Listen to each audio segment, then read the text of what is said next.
Situations of conflict and cooperation, like international relations, can be analyzed as games. That is, as decision problems, involving rules of choice, ranges of outcomes, and agreed payoffs to players at the termination of the process.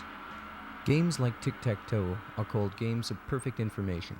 Everything that's going to happen is laid out before the players. There are also games in which each side does not know what the opponent is doing or planning. Games in which what one player wins, the other loses, are zero-sum games. There are also games in which both players can benefit by cooperation, but have conflicting interests in the division of the payoff.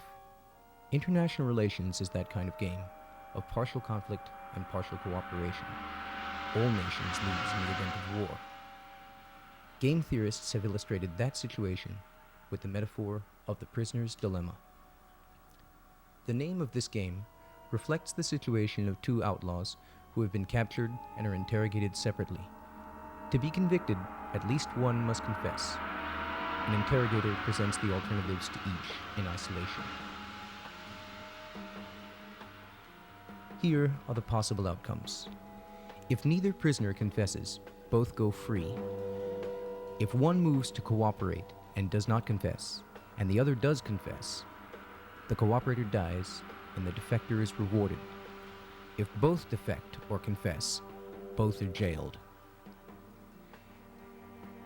By convention, moves in the game matrix are performed in rows and columns.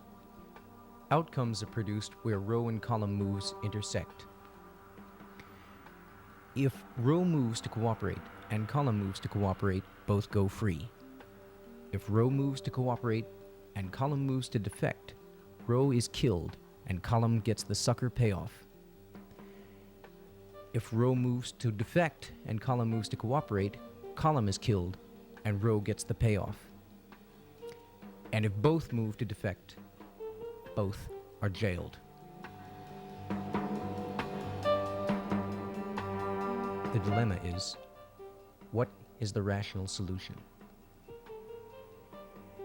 Freedom or death? Money or jail? We can represent the payoffs in a topographic form with positive outcomes above and negative outcomes below a zero plane.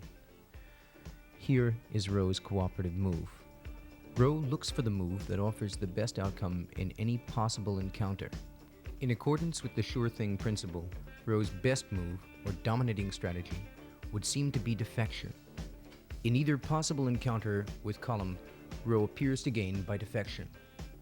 Column pursues the same calculations, investigating first the cooperative option and then the defection option.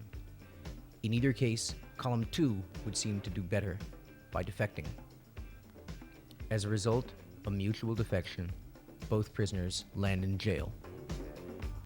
A better outcome is available, but since both rational players are aware of the sucker payoff option, how can they chance cooperation? And yet, were they to cooperate, they would be free.